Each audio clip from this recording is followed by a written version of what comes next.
예산 과정 파트입니다.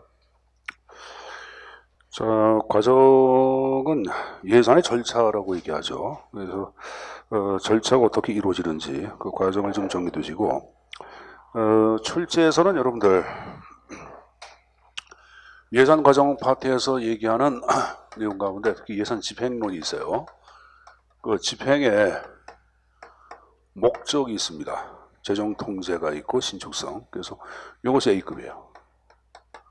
뭐 다른 과정도 제가 이제 수업 진행하면서 중요한 파트에 관한 내용들 하나하나 말씀드리겠습니다. 자, 예산 과정에 의해 개념 파트부터 보자. 자, 예산의 과정 이제 4대 과정의 형태가 쭉 나와 있을게요. 자, 맨 앞에 편성, 그다음에 심의, 집행, 회계, 검사 이렇게 나오죠. 여기 보세요, 여러분들.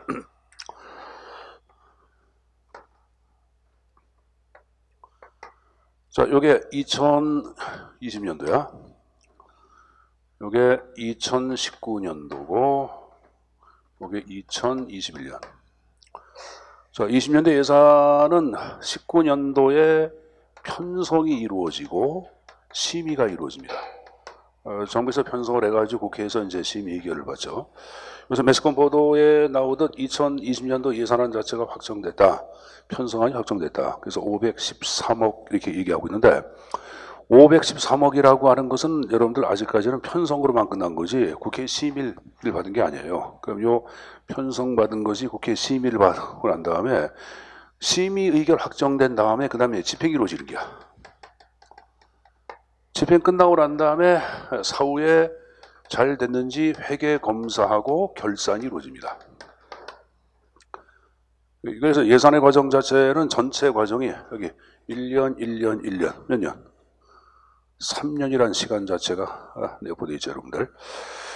자, 그래서 이제 일단은 뭐 개념은 그 맨 앞에 편성, 심의, 집행, 회계 검사가 정리되는 과정 나왔고, 그 성격 보시면은 4번을 먼저 보자. 4번에 보시면은 예산의 과정은 움직이는 거 아니야. 그래서 움직인다, 동태성이라는 말 쓰고 있고, 거기 순환성 가로 안에 뭐로 나왔어요?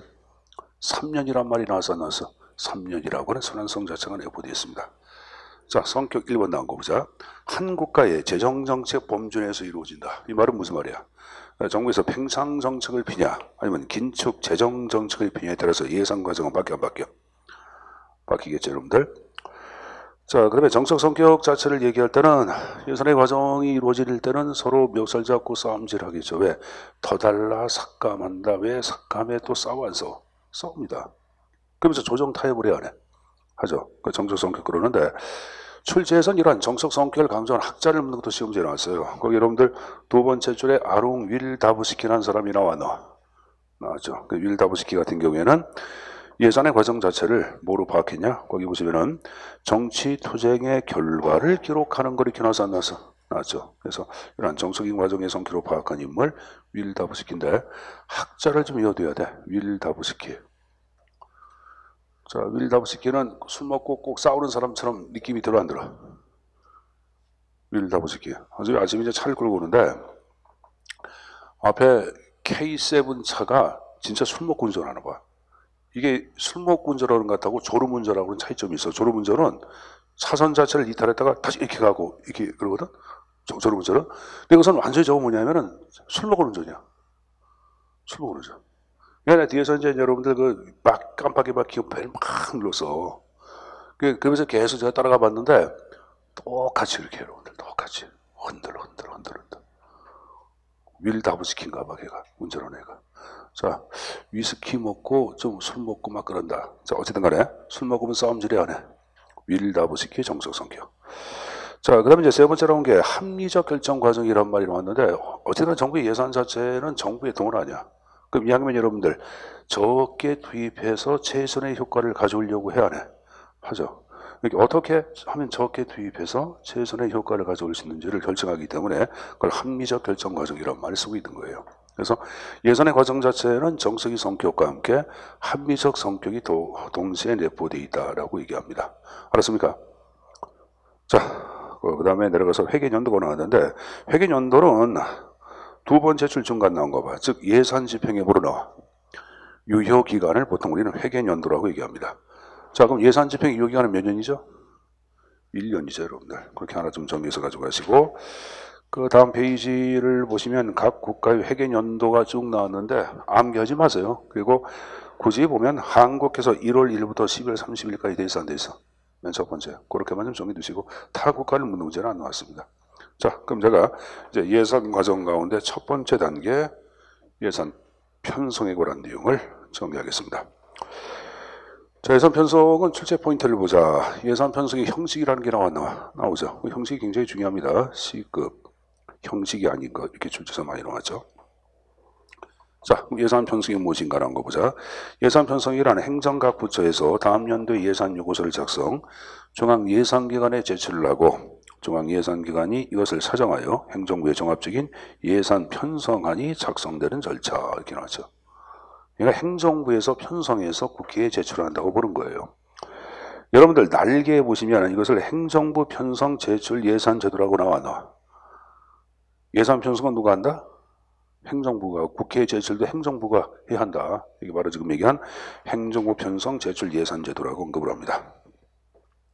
자, 하단에 접근 방법 보지 마세요. 보지 마시고 자, 바로 오른쪽에 예산 편성의 절차가 나오고 있는데 이 절차를 묻는 게 최근에 문제가 나왔어요. 그동안 출제 한 번도 안 나오다가 최근에 문제가 한 번 나왔거든. 그러니까 저 절차를 좀 출제해서 가져가야 합니다. 자, 일단 여러분들 전년도 1월 말까지 여기 보자. 전년도란 말은 무슨 말이야? 2020년도 예산은 2019년도에 편성을 해야 돼, 해야 돼. 해야죠. 이걸 전년도라고 얘기하는 게 그래서 전년도 언제까지? 1월 말까지. 중앙관세 예산은 기재부 장관한테 소위 중기 5년짜리의 사업계획서, 그걸 중기 사업계획서 여러분 다 작성해서 제출을 하도록 해야 합니다. 자, 두 번째. 그러면 이제 두 번째라는 거 보시면 표준 예산액 및 예산 편성 지침서의 시달이란 말이 나오죠. 그러면 기재부 장관은 각 중앙관세장한테 언제까지? 3월 말까지입니다. 3월 말까지 예산 편성 지침서를 시달하는데 여기서 하나 유의할 게, 자, 선생님 보세요. 선생님 보세요. 중요한 얘기합니다. 자, 여러분 아버지가 여러분들 앉혀놓고, 자, 니들 용돈 얼마씩 필요해? 그러니까 아들이 아버지 저 한 달에 30만 원 필요해요. 그러니까 또 딸이 아빠 저 한 달에 20만 원 필요해. 이렇게 얘기해야 안 해. 해서 올려 안 올려? 올리죠. 그래서 아랫사람이 편성해서 올리는 것을 뭐라 그러냐면은 이것을 우리는 상향식 예산 편성이라고 그래요. 뭐란다? 상향. 아래에서 위로 올라가기 때문에 여기 보세요. 좀 밑에 적고. 상향식 예산 편성안 자체를 얘기할 때는 예산 편성에 한도가 없어요. 아들이 지 마음대로 아버지 저 100만 원 필요해 올릴 수도 있는 거예요. 딸내미가 아빠 저 500만 원 필요해 이렇게 올릴 수도 있는 거예요. 예산 편성에 한도액이 없어요, 여러분들. 자, 근데 여기 보자. 최근 여러분들 정부 세계 모든 국가를 얘기할 때는 이제 뭐 보호무역주의에 근거하여 국가의 예산 자체를 함부로 쓰는 팽창, 개방화된 여러분들 무역경쟁 시대 때는 여러분들이 팽창해가지고 막 했지만 이제 그게 안 되거든. 그래서 감축이라는 것을 굉장히 좀 강조하고 있어요. 정부의 돈은 한정되어 있는데 하고자 하는 돈은 너무 많아. 그래서 어떡하냐? 아버지가 사업을 하는데 사업이 안 되고 어떡하냐면, 야, 아버지가 요새 사업 안 되는데 아들, 딸, 야, 아들 너는 한 달에 20만 원 범위내에서 예산을 편성해 이런 식으로. 용돈 요구해 이런 식으로. 딸한테는 야, 너 한 달에 뭐 15만 원 범위내에서 용돈 요구해. 이렇게 편성의 용돈의 한도액을 위에서 아래로 설정해서 거꾸로 위에서 아래로 한도액을 이걸 우리는 하향식 예산 편성이라고 얘기합니다. 근데 현재 한국의 예산 편성 방식은 2003년도부터 하향식 예산 편성 방식을 쓰고 있어요, 여러분들. 그래서 여기 이제 또 2번 자체가 보시면은 거기 이때 밑줄 중앙간섭별 지출 한도를 포함하여 이렇게 나와. 기재부 장관은 각 중앙간서 예산 편성 자체를 할 때 지출 한도에 얼마까지 갖고 예산을 편성해라 그 한도를 통보한다고. 그래서 우리 탑다운이란 말이 나와. 탑다운을 이걸 하향식 예산이라고 그러는 거야. 하향식 예산 편성 근거 규정을 두고 있다 이런 말 나와. 나오죠? 그 말 이해했어요? 하향식 예산 편성 근거를 만들어 놓고 있어요. 자, 해가래 예산 편성 지침 이렇게 편성해라 지침서를 3월 말까지 통보를 합니다. 자, 내려가서 3번에 그럼 5월 말까지 중앙관세장은 자율적으로 예산 편성해서 기재부 장관한테 예산 요구서를 작성합니다.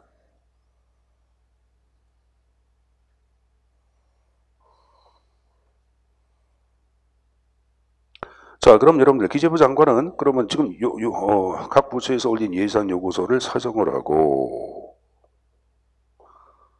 이것을 동그라미 5번 재정정책 자문회의의 자문과 국무회의 심의를 거쳐 대통령 승인에 의하여 언제까지 국회에 제출한다 맨 끝에? 120일 전까지.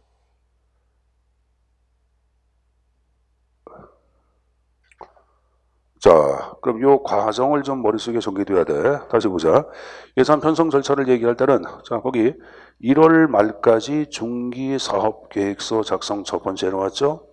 두 번째, 그럼 기재부 장관은 3월 말까지 예산 편성 지침서를 지달한다. 그러면 세 번째, 각 부처는 언제까지? 5월 말까지 예산 요구서를 작성해서 올린다. 그럼 기재부 장관 예산 사정하고 정책, 지정적 자문회의 회의하고 국무회의 심의 대통령 승인에 의하여 언제까지 국회 제출? 120일 전까지. 그 절차에 관한 내용들을 숙제해서 가져가야 돼요, 여러분들. 알았냐? 자, 실판을 잠깐 보세요. 여기 보세요.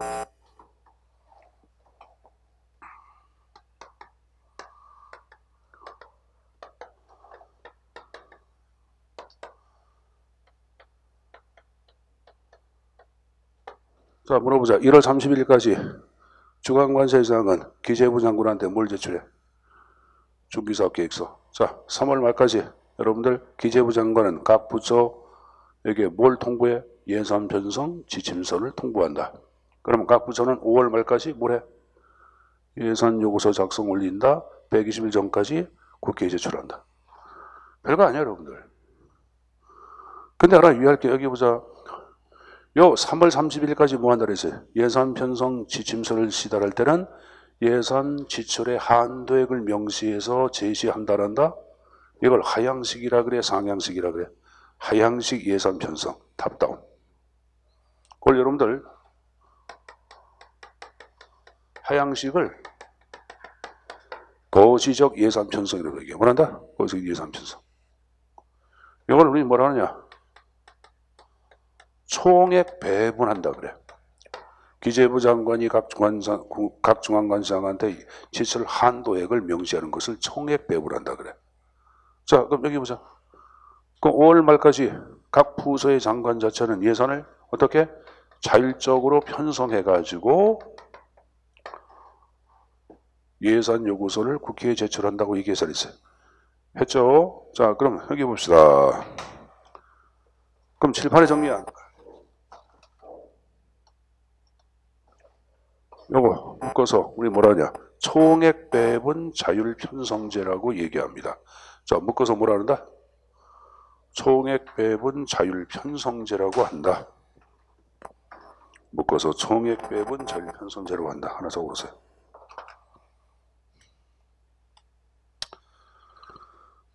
자, 일단은 그 정리됐으면 이제 다음 페이지 넘겨서 예산 편성의 형식이 나오는데, 예산 편성의 형식은 예산 편성 시 들어가야 할 꼭 들어갈 요소를 얘기합니다. 교재 5가지 형태가 쭉 나왔는데 요리 앞에서 한번 외웠을 거야. 거기를 예산 총칙, 총세, 계명국 기억나나? 기억나죠? 예산 총칙, 세입세출 예산, 세, 계명국 외워두십시오. 시험 문제는 간략히 나와. 다음도 예산 편성의 형식이 아닌 것 1번 예비비 몇 번? 1번 그렇게 하면 돼. 쉽게 나오기 때문에 이렇게 정리해서 가지고 가시고. 자, 그 다음에 이제 오른쪽에 첨삭 지도에 각 부처 예산 요구 전략이란 말이 나오죠. 부처에서 여러분들 중간관 기재부 장관한테 예산을 요구할 때 여러분들 보다 많은 예산을 확보하기 위한 전략이 있을까 없을까? 있겠죠. 그 전략이 쭉 나왔으니까 그건 여러분들이 개별적으로 한번 읽어보셔야 합니다. 알았습니까? 이건 읽어보십시오. 내가 선생님 설명 안 해도 그 박스는 읽어보면 무슨 말인지 알 거예요, 여러분들. 자, 그럼 예산 편성의 문제점 자체를 잠깐 좀 보도록 하겠습니다. 하단에. 일단은 예산 단가의 비현실성이란 말이 나왔는데, 자, 여러분 다시 앞페이지 보자. 575페이지에 보시면은, 거기 여러분들 절차에 동그라미 이번에 표준 예산액 및 예산 편성 지침서란 말이 나오죠. 표준 예산액 예산 지침은 내년도 예산을 편성할 때, 예를 들어서 복사비 얼마, 여러분들 전화기 얼마, 이렇게 여러분들 금액을 확정하는 걸 얘기해. 근데 그 단가가 너무 지나치게 비현실적이야. 예를 들어서 여러분, 여기 보자. 선생님 보자. 예를 들어서 복사기 한 대 시중에서 판매되는 금액이 예를 들어서 얘기하는 게 300만 원이라고 가정해보자. 근데 여러분들 예산 편성 지침에서는 300만 원이 아니라 100만 원으로 나와 진짜. 100만. 이건 여러분들 정부뿐만이 아니라 학교도 마찬가지야. 선생님도 학교에 뭐 연구소를 딱 맡다 보니까 연구소의 운영 예산을 편성해서 올려야 되는데, 그럼 거기에 단가가 나. 복사기 단가 얼마, 근데 이거 여러분들 5년 동안 바뀌지가 않아. 그 5년 전에 여러분들 복사기 값하고 지금 복사기 값은 같을려. 달라요, 여러분들. 그러니까 여러분들 말이 안 되는 게야. 그래서 여러분들 그 예산 담당 주무 여러분들 그 팀에다 전화해가지고 이게 말이 되는 얘기지 않으니까 교수님 죄송한데 교수님만 그런 게 아니라 다른 분들도 마찬가지입니다. 그러니까 고쳐야 할 거 아니냐고 막 그러는데 그 사람 못 고쳐. 그 학교가 그 정도라 그러면은 여러분들 정부 기관은 더 심해 안 심해? 더 심하겠죠, 여러분들. 그래서 이 단가 너무 지나치게 비현실적이다 그런 말이에요. 금액이 작아. 그럼 선생님 보자. 그럼 복사기가 워낙 한 대만 필요한데 금액이 작다 보니까 세대 값을 올려야 돼. 올려야 돼. 이걸 여러분들 이번에 예산 요구액의 가공성이란 말을 쓰고 있는 거예요. 알았습니까?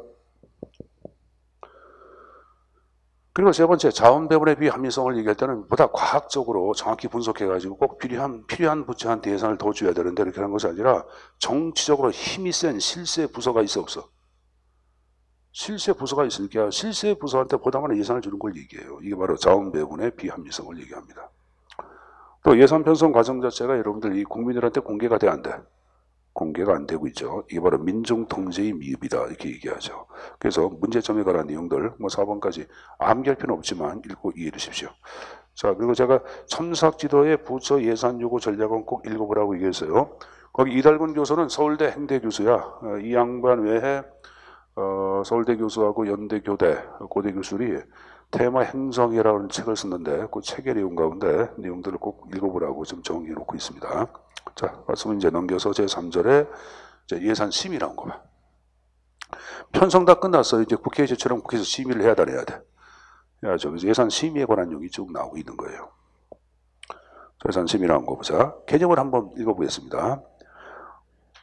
국민의 대표기관 의회가 행정감독권, 행정에 대한 감독권, 재정에 대한 감독권을 행사하여 행정부가 수행해야 할 사업계획의 효율성을 검토하고 예산을 확정하는 것을 예산심의라고 얘기합니다.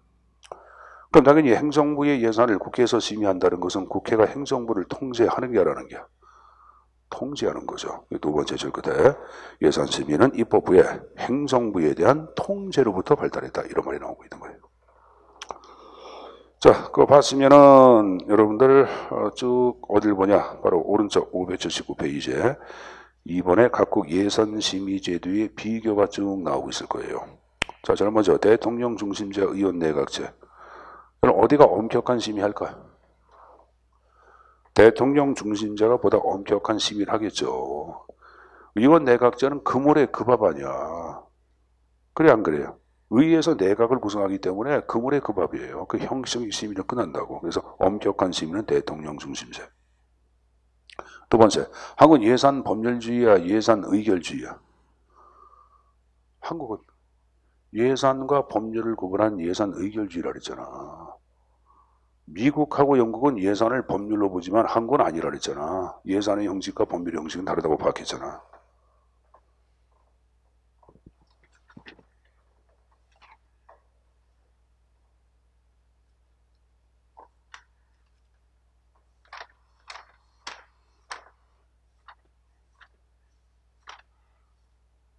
여러분들 547페이지 보시면은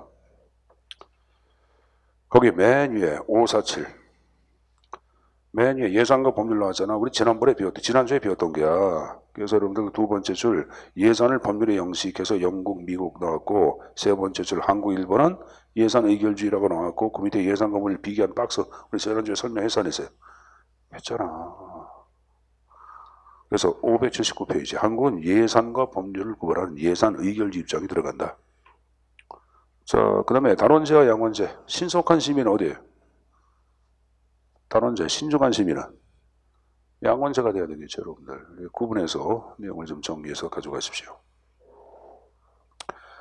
자, 쌍가로 4번에 위원회 중심제와 전원위원회가 나왔는데 일반적으로는 위원회 중심제입니다. 전원위원회는 과거에 여러분 영국서 존재했다가 여러분들 71년도에 아예 폐지가 됐어. 그래서 오늘날은 보편적으로 위원회 중심제예요. 한국도 예산결산특별위원회가 있어요. 그게 중심이 돼가지고 예산 심의를 하고 있습니다. 알았습니까? 선생님 보세요. 선생님 보세요. 선생님 보세요. 아까 예산 편성할 땐 여러분들 총액을 배분한다고 얘기했지. 총액 배분하는 것을 하향이라 그랬어요, 상향이라 그랬어요. 하향식 예산 편성이라 그랬지. 근데 여기는 보자. 그럼 국회에서 예산 심의할 때는 여기 보자. 총액에 대해서만 심의한다, OX. 국회 심의할 총액에 대한 심의를 한 것이 아니라 그 내용 하나하나 다 심의해. 알았어요? 총액만을 심의할 때는 그것이 바로 뭐냐? 하향이 돼. 근데 국방 예산 30조만 보는 거. 그것은 총액만을 심의하는 거야. 근데 30조 갖고 군사 비복비 얼마 들어갔고, 전차 구입비 얼마 들어가다 있고, 대공포 미사일비 구입비 얼마 들어갔고, 하나하나 보는 거. 이렇게 세밀하게 보는 것은 이제 상향 미시라 그래. 그래서 예산 심의에서는 하향식 예산 심의는 존재하지 않습니다. 거기 여러분들 쌍가루 4번의 맨 밑에 현재 우리나라 예산 심의는 하향식 예산 심의 방식이 존재한다 안 한다? 존재 안 합니다. 혼동하지 마세요. 예산 편성에서는 하향식 예산 편성 방식을 쓰고 있으나 예산 심의 과정에서는 하향식 예산 심의는 사용한다 안 한다? 안 한다. 자, 쌍가루 5번에 예산안 쭉 나왔는데 한국하고 영국을 묶어 두시고 일본하고 미국을 묶어. 그래서 한국하고 일본을 영국을 멸합니다. 소극적 수성권이라고 얘기하고 미국, 일본을 적극적 수성권이라고 언급을 합니다. 그래서 한국과 영국은 원칙적으로 여러분들 삭간권만 인정이 돼. 증액할 수가 없어요. 의회에서. 근데 여러분들 일본하고 미국 자체를 얘기할 때는 증액도 할 수 있어요. 그게 적극이란 말을 쓰는 거야. 근데 일본은 증액으로만 끝나지만은 미국은 증액 플러스 하나 더 있는 게 있어. 날개 보세요. 날개. 미국은 의회는 예산을 삭감할 수 있을 뿐 아니라 새로운 밑줄 비목에 설치야. 새로운 비목이란 말은 새로운 사업도 설치할 수 있는 거예요. 의회에서. 수조로 끝나는 것이 아니라 새로운 사업 설치할 수 있어. 그래서 가장 적극적 성권을 얘기해라. 어디를 얘기한다? 미국을 얘기합니다.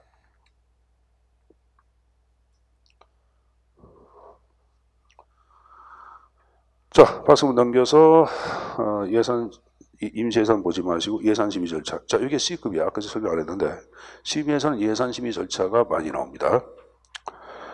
자, 절차가 이제 5단계 과정이 쭉 나오는데 그 절차 순서대로 묻는 것도 한 문제. 두 번째, 각각 심의 절차의 특징을 묻는 게 또 한 문제예요. 자, 일단 예산 심의하기 전에 먼저 국정감사를 합니다. 왜? 국정감사를 토대로 다음 연도 예산안에 반영할 수 있어 없어? 있죠. 두 번째, 대통령이 시정연설을 해. 근데 시정연설 자체를 얘기할 때는 내년도 예산 편성은 이렇게 내년도 예산은 이렇게 이런 식으로 우리가 편성을 했습니다. 하고 이제 대통령이 얘기하는 거야. 근데 시정연설 자체는 법적인 구성력이 없어요. 그러니까 무슨 말이냐? 시정연설은 그렇게 했는데 막상 예산 편성 보니까 그렇게 안 돼 있다. 그럼 여러분들 대통령을 법적으로 구속하냐? 그건 아니에요, 여러분들. 그러니까 단순하게 내년도 예산 심의를 위한 참고 자료로만 쓰는 거지 대통령이 시정연설한 바에 따라서 그대로 여러분들 예산 편성이 존재하는지 그런 걸 따지는 건 아니에요, 법적으로. 그래서 여러분들 시정연설 내용은 어떤 구성력도 갖고 있지 않으며 예산심의의 참고 자료를 항대한테 겨눠서 나왔고, 그 다음에 상임위의 예비심사가 있고, 그 다음에 예결위 예정합심사, 마지막으로 본회의 의결로 이루어지는데, 자, 쌍가루 3번에 상임위원회 예비심사에다가 밑줄 쳐라. 자, 그리고 저기 보자. 여러분들 우리나라 국회는 여러분들 18개 부처의 예산심의를 하기 위해서 18개의 상임위원회가 구성이 되어 있어. 국방상임위원회, 교육상임위 이런 식으로. 각 부처 예산심의하기 위해서 국방상임위원회, 이쪽은 여러분들 국토교통상임위원회 이런 식으로 쭉 설정되어 있다고. 행정안정상임위원회 이런 식으로. 근데 실질적으로 잘 들으세요. 요 상임위원회별로 철의 삼각이 구성되어 있어요.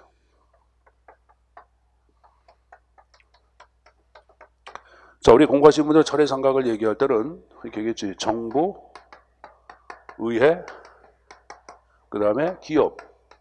이 기업을 20단 그러는데 요 3자 결합망을 얘기하는 거야. 자, 여기 보자. 국방상임위원회 그러면 자, 국방상임위원 있어 없어? 있죠. 국방부 고위관료가 있어 없어? 있죠. 우리나라 여러분들 자, 국방 관련 군수 산업 하는 여러분들 기업이 있어 없어? 자, 그럼 얘가 로비 활동을 토대로 이 둘을 매수를 해. 그럼 이 3자 간한 견관 결합망이 형성이 돼야 한다. 그걸 철회삼각이라 그래. 철회삼각. 공부하시는 분 기억날 게야. 그럼 이게 이렇게 구성되어 있다고.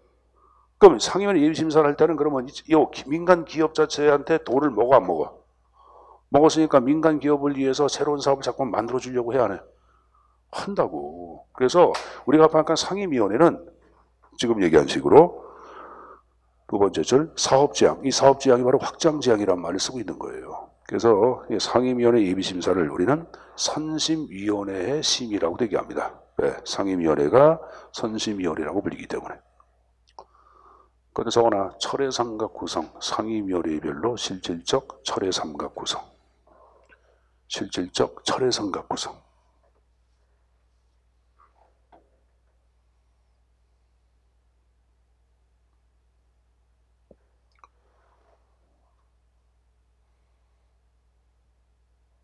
됐습니까? 자, 그 다음에 예결의 종합심사를 얘기할 때는 지금 얘기한 예비심사 끝났다. 그럼 여러분들 종합심사가 이루어지는데 이 종합심사 자체를 얘기할 때는 예산심의 과정 가운데 가장 핵심적인 단계라고 얘기하거든요. 자, 그 이유가 자, 여기 보자. 내가 좀 전에 상임위 예비심사 끝났잖아. 그럼 이제 이 예결의 종합심사를 얘기할 때는 50명의 위원으로 구성이 돼 있어. 그러니까 이제 50명으로 구성돼 있고 이 사람들은 여러분들 아까 얘기한 것처럼 민간 기업에다가 뭐 돈 받아먹고 위원들 되는 건 아니에요. 그 관계가 없어. 그럼 여기서 어떡할까? 실질적으로 여러분들 내 눈으로 정부의 예산 가운데 필요 없는 걸 막 삭감하려고 할까 안 할까? 하겠죠. 그래서 요 예결의 종합심사를 우리는 뭐라 그러냐? 재정지향이다. 삭감지향이다. 그런 말을 써요, 여러분들. 거기 어디 나와 있을 거예요. 자, 그래 적어놓자 그냥 예결위의 종합심사 재정지향, 삭감지향이라고 적어놓으세요. 나왔잖아 거기 밑줄 친 거. 거기 여러분들 예산 과정 중 가장 핵심적인 단계로 재정지향, 삭감지향이란 말 나왔나? 나왔지. 그래서 이걸 가장 핵심적인 단계를 예결위의 종합심사라고 얘기하는 거야. 이때 실질적으로 국회의 역할이 이때 이루어지는 거야. 그래서 가장 핵심적인 단계 예결위의 종합심사라고 얘기합니다. 근데 이제 하나 유의할 게 있어요. 선생님 보자. 내가 좀 전에 예결위 종합심사 이전 단계가 상임위원회 예비심사라 했지. 근데 선생님 보자. 예비심사는 확장지향이라 했어요? 삭감지향이라 했어요?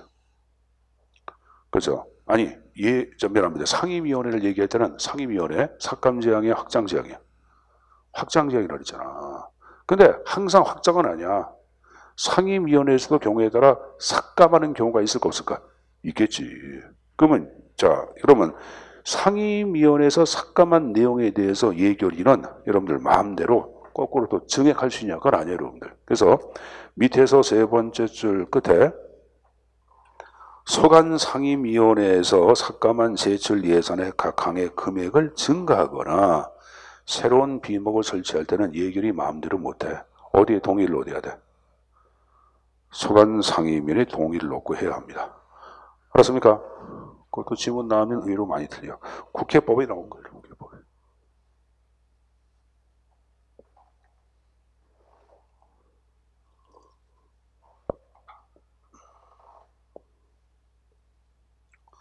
자, 봤으면 여러분들 마지막으로 본회 의결. 언제까지? 30일 전까지 본회 의결하도록 되어 있습니다. 예산심의 절차 굉장히 중요한 거니까 절차의 과정 등 5단계 과정 각각 단계의 특징들이 뭐가 있는지 꼭 정리해서 가져가시고 오른쪽에 문제점과 개선 방안 나왔는데 문제점을 한번 정도 읽어보세요. 암기하지 마시고 설명 필요 없습니다. 개별적으로 한번 읽어보라고 말씀드린 거예요. 자, 그거 봤으면은 자 이제 저를 바꿔서 심의 끝나서 그 다음 뭐야? 예산 집행. 자, 제가 아까 예산 과정 가운데 출제 빈출이 가장 높은 곳이 바로 예산 집행 파트라고 얘기했을 거예요. 그래서 거기 출제 포인트를 보시면은 재정 통제 방안 B급, 신축성 별표색이 A급 나와 있어요, 여러분들. 그만큼 출제 빈도가 높다고 보시면 되겠죠. 자, 예산 집행은 이제 국회에서 심의가 끝났다. 그 다음 연도에 현실로 실행하는 걸 얘기하는 거예요. 쓰는 걸 얘기하죠. 그래서 맨 위에 국가의 수입, 지출을 실행하는 모든 행위를 예산 집행이라고 얘기합니다. 자, 그럼 내려가서 목적 나온 거 봐. 예산 집행의 목적은 두 가지가 있는데 하나는 재정 통제가 있고 또 뭐가 있다? 신축성 유지 두 가지 유형으로 나눌 수가 있다. 자, 제가 뭐하고 뭐로 나눴어요? 재정통제하고 신축성 두 가지 유형으로 나눌 수가 있는데, 재정통제를 얘기할 때는 여러분들, 자, 여기 보자. 예산을 집행할 때는 그 전에 국회에서 심의했어, 안 했어요? 했죠? 그럼 국회에서 심의한 바에 따라 그대로 집행을 해야 돼, 안 해야 돼? 해야 되겠죠? 이게 심의한 바에 따라 그대로 한다는 것은 행정부에 재량이 있는 게 없는 게 없잖아. 그래서 이걸 통제로 보는 게야. 알았어요? 또 하나 얘기해보자. 한 번 보자. 재정 통제를 더 쉽게 얘기하면은 행정부의 재량을 많이 줄인 게 아니라 재량권을 억제하는 게야. 억제하는 것도 재정 통제에 들어가는 거예요, 여러분들. 반면에 그러면 행정부의 재량을 많이 주는 걸 뭘까? 그걸 신축성 유지라고 얘기하는 거예요, 여러분들. 행정부한테 많은 재량권을 일 때는 신축성 유지란 말을 쓰고 있는 거예요. 그래서 먼저 여러분들 재정 통제 방안부터 내용을 이제 하나하나 보도록 하겠습니다. 자, 배정과 재배정부터 내용이 나와 있어요.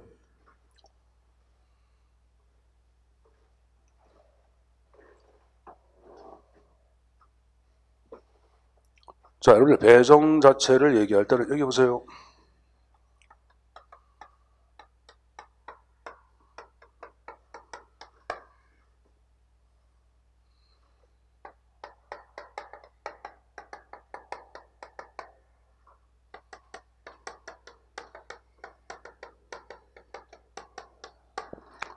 자, 일단은 이제 기재부 장관은 각 중앙관세 장관 때 국회에서 심의한 바에 따라 분기별 예산을 나눠줍니다. 1, 4분기에 얼마, 2, 3분기에 얼마, 3, 4분기에 얼마 이런 식으로 여러분들 분기 때마다 각 중앙관세장이 집행할 수 있는 예산을 나눠줘. 그럼 예산을 나눠줄 때는 국회에서 심의한 바에 따라 그대로 나눠줘. 그래서 그것을 배정이라고 얘기하는데, 그럼 배정할 때는 국회에서 심의한 바에 따라 그대로 하기 때문에 이것도 재정 통제다 이렇게 얘기하고 있는 거예요. 1, 4분기에 얼마 집행하시오. 그럼 2, 3분기 다 됐다. 그럼 2, 4분기 얼마 하고 돈 줘 안 줘? 그 3, 4분기가 됐다. 그럼 얼마 하라고 돈을 줘 안 줘? 주죠. 그렇게 얘기하는 거예요. 그게 배정이야. 자, 그럼 다시 중앙관세장은 산하기관의 장들이 있어요. 여러분 여기 보자. 산하기관의 장은 굉장히 많겠죠, 여러분들. 국방부 장관 그 밑에 여러분들 육군참모총장, 공군참모총장 각각 산하기관의 장이 있어 없어? 이렇게 산하의 장을 얘기하는 거예요, 여러분들. 여기 보자. 병무청장 그러면 지방병무청장이 있어 없어? 그렇죠? 그 산하기관의 장을 얘기하는 거예요. 자, 그럼 여기 보자. 이 중앙관세장이 예를 들어서 행정안전부 장관이라고 가정해보자. 자, 산하기관의 장. 이게 정부 혁신본부라고 가정해보자. 그럼 본부장이 있어 없어? 그렇지? 본부장한테 다시 한번 나눠주는데, 다시 한번 나눠주는 것을 재배정한다. 그래. 뭐 한다? 재배정. 그럼 재배정을 할 경우에도 국회에서 심의한 바에 따라 그대로 해야 합니다. 그래서 이것도 재정 통제라고 얘기하는 거야. 근데 이쪽에 제가 칠판에 정부혁신본부장을 적어놨어. 근데 정부혁신본부장에 보니까 혁신본부 건물이 너무 낡고 노후했어. 그래서 여러분들 민간업자하고 계약을 체결하는데, 자 보자. 내가 민간업자하고 계약을 체결한다 그랬어요. 그러면 요 칠판에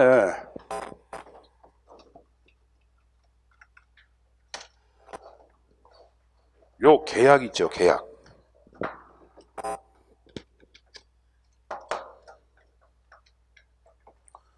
요 계약을 뭐라 그러냐, 요 계약을 일명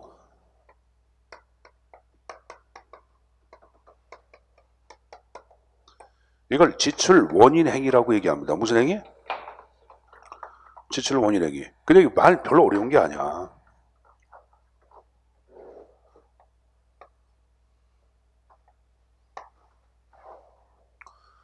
민간업체 계약을 하면 여러분들 돈을 줘야 돼, 안 줘야 돼? 그러니까 돈이 나가는 원인 행위다 이게야. 이걸 지출 원인 행위라고 해. 자, 근데 여기 보자. 요 지출 원인 행위는 선생님 보세요. 본부장의 이름으로 하냐? 아니야. 행안부 장관의 이름으로 해야 돼. 그럼 행안부 장관의 이름으로 하기 위해서는 행정안전부 장관한테 사정 허락받고 해야 돼, 안 해야 돼? 장관님, 저희가 이번에 건물이 노후돼가지고 외벽공사 민간업자하고 보수공사 계약을 하려고 하는데 허락해 주십시오 해가지고 허락받고 해야 돼.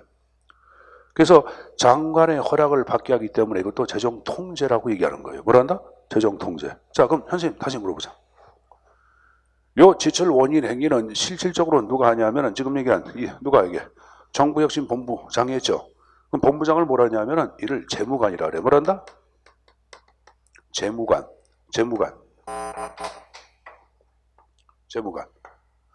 그 재무관이 지출 원인 행위에 대한 실질적인 여러분들 유발자예요. 근데 하나 유의할게.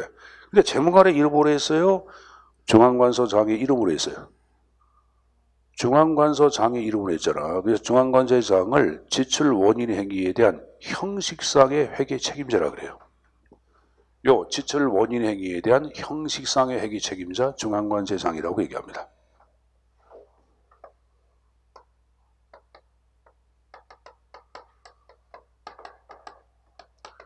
형식상의 회계 책임자. 회계 책임자라는 말을 쓰지. 형식상의 회계 책임자.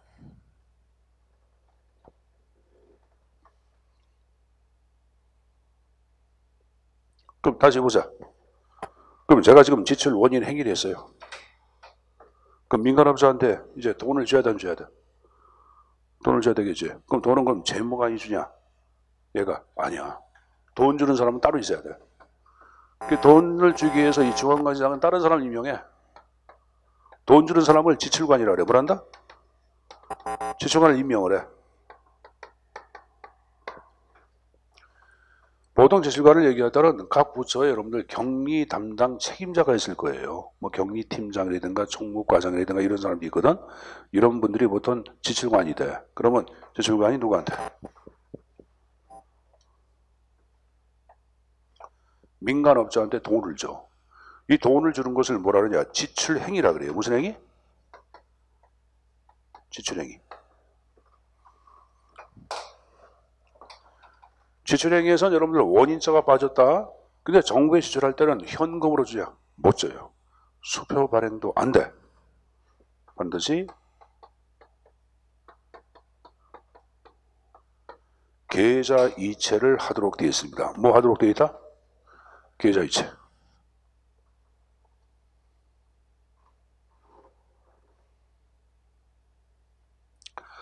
자, 그래서 이 내용을 뭐 지금 제가 582페이지 자 예산의 배정부터 잠깐 보자. 배정. 기재부 장관이 중앙관세장에게 일정 기간 집행할 수 있는 금액과 소재를 명하게 예산을 나눠준다고 보는 거예요, 여러분들.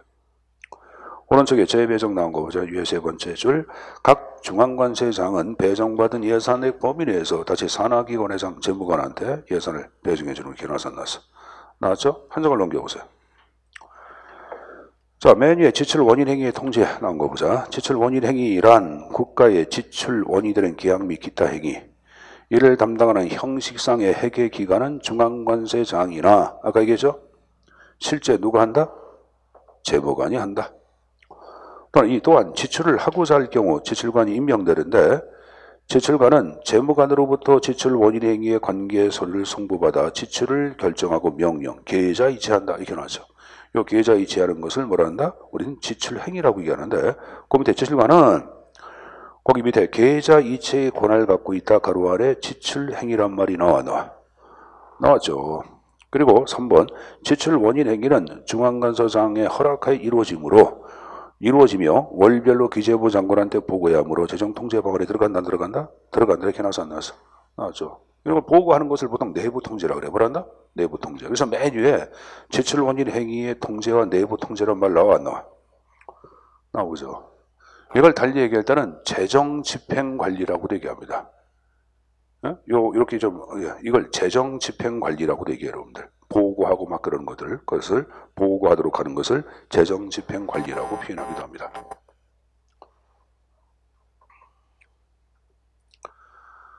자, 그다음에 쌍가루 4번에 정원과 보수 통제가 나오고 있는데 여러분들 공무원 정원과 보수는 법으로 정해져 있어요. 공무원 총 정원령, 공무원 보수 규정 이렇게 법으로 정해져 있기 때문에 여러분들 그 법에 의하여 엄격한 통제를 받아 안 받아?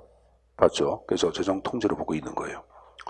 그 다음에 쌍가루 5번에 국고채 부담행위의 통제는 제가 이건 외상으로 하는 공사계약이라고 했어야 안 했어요? 지난번에 외상으로 하는 공사계약이라고 얘기했어야 안 했어요? 자, 한번 보자. 지난주에 배운 거예요. 지난주에 배운 건데, 지난주에 배웠던 내용입니다. 근데 이제 공사 기간 자체는 올해 끝나는 것이 아니라 복수년대에 걸쳐 이루어진다고 얘기했잖아. 기억날 거예요. 근데 그럼 외상으로 하는 공사 계약을 행정부가 지 마음대로 할 수가 없어요. 큰일 나지. 하기 전에 국회 허락을 받고 해야 돼. 그래서 재정 통제로 보고 있는 거예요. 자, 거기 두 번째 줄 끝에 국회의 의결을 어디에 한다 이렇게 나왔어, 안 나왔어? 나왔죠. 재정 통제로 보고 있는 거예요. 자, 쌍가루 6번에 계약 방법과 절차에 대한 규정. 국가계약법이라는 게 있어요. 여기서는 계약 방법과 절차에 대한 법적인 규정이 있습니다. 이에 따라서 해야 합니다. 재정 통제로 보고 있는 거고. 자, 내려가서 예비 타당성 조사란 말 나왔죠. 예비 타당성 조사를 얘기할 때는 거기 대규모의 개발 사업이란 말 나왔죠. 자, 대규모의 개발 사업은